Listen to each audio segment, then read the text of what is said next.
السلام علیکم ورحمۃ اللہ وبرکاتہ نحمده ونصلي على رسوله الكريم اما بعد فاعوذ بالله من الشيطان الرجيم بسم الله الرحمن الرحيم يا ايها الذين آمنوا قوا انفسكم واهليكم نارا وقال رسول الله صلى الله عليه وسلم من رأى منكم منكرا فليغيره بيده فإن لم يستطع فبلسانه فإن لم يستطع فبقلبه وذلك أضعف الإيمان.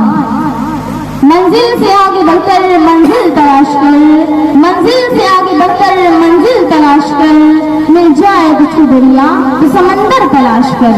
حاضرین مجلس، آج میری تقریر کا عنوان ہے کہ ہم اپنے بچوں کی تربیت کیسے کریں جس سے ایک معاشرہ کا وجود ہو سکے. اسلام اور مسلمانوں کے دشمن کو بخوبی معلوم ہے کہ امت کے مستقبل کی تعمیر و تہذیب کو روح پرور بنانے میں مسلمان بچے اور بچیاں اور ان کے بستر کا بڑا اثر ہے، کیونکہ قلب و امت کی قائد بننے اور اس کی ذمہ داری سنبھالنے والے ہیں. دشمن طاقت امت اسلامیہ کے نونہال بچوں کو اپنا نشانہ بناتی ہے اور مسلمانوں کی اولاد کو قرآن کریم کی تعلیمات محکمات سے دور کرنے اور اسلامی شعار سے انہیں متنفر کرنے کی انتھک کوشش کرتے ہیں. بیان عشق میں اپنا مقام پیدا کر، بیان عشق میں اپنا مقام پیدا کر، نیا زمانہ نئی صبح و شام پیدا کر.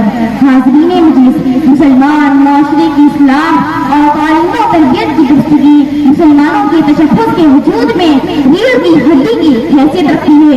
تعلیم مثلاً اپنے عقائد، تصورات، تصورات، نظام زندگی اور صالح روایات کو فروغ دینے میں نئی نسل کے لیے بہترین ہتھیار ہے.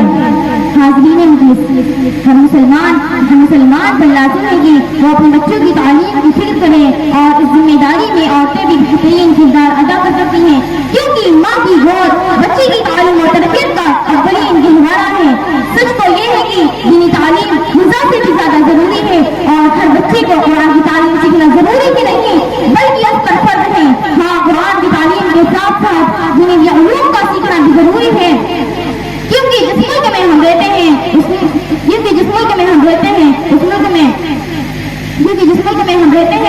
ملک میں حکومت کو مد نظر رکھتے ہوئے تمام علوم، چاہے وہ میتھ ہو، سائنس ہو، انگلش ہو، ہندی ہو، اردو ہو، عربی ہو، سارے کے سارے ضروری اور لازمی ہیں. ان سب کے سیکھے بغیر ہم اپنے وطن عزیز میں اچھے شہری اور اچھے مسلمان ہونے کا ثبوت نہیں پیش کر سکتے.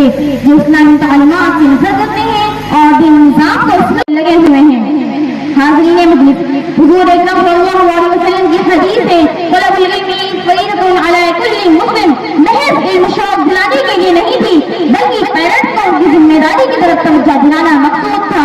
یہ اولاد کی تربیت کیسے کرے؟ ایک حدیث کے اندر جناب محمد رسول اللہ صلی اللہ علیہ وسلم نے فرمایا ہے کہ والدین کی طرف سے اولاد کے لیے بہترین تحفہ علم اور ادب ہے. اب ان دونوں حدیث کو سامنے رکھتے ہوئے یہ غور کرنا ہے کہ علم سے مراد کون سا علم ہے.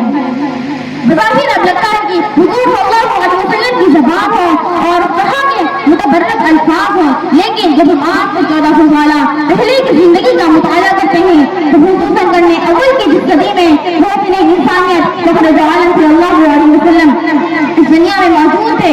آپ صلی اللہ علیہ وسلم نے مسلمانوں کے بچوں کو قرآن کی تعلیم کے ساتھ ساتھ دوسرے علوم کا بھی بندوبست فرمایا تھا. حاضرین مجلس، واقعہ یہ ہے کہ جنگ بدر کے موقع پر کچھ قیدی حضور صلی اللہ علیہ وسلم کے سامنے پیش کیے گئے تو آپ صلی اللہ علیہ وسلم نے ان کو چھوڑنے کے لیے 2 شرطیں رکھی. اول یہ کہ وہ خود فدیاتے کا کھلا دے، 2 کہ اگر ان کے پاس مال دولت نہ ہو اور وہ پڑھنا لکھنا جانتے ہوں تو وہ مسلمان بچوں کو تعلیم دے، یہی ان کا فدیہ ہوگا. اب پتہ چلتا ہے کہ جن لوگوں کو تعلیم کی ذمہ داری دی گئی تھی وہ تو خود قرآن کے سخت دشمن تھے.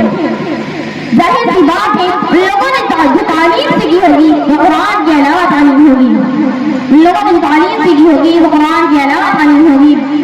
پتہ چلتا ہے کہ علم سے مراد تمام علوم ہے، لہٰذا تمام علوم کا سیکھنا ضروری ہے اور قرآن پاک کا سیکھنا ہر مسلمان پر فرض ہے. کیونکہ جس ملک میں ہم رہتے ہیں اس ملک میں کہیں پر قرآن ہے اور کہیں پر صرف اور صرف دینی تعلیم حاصل کرنے کے لیے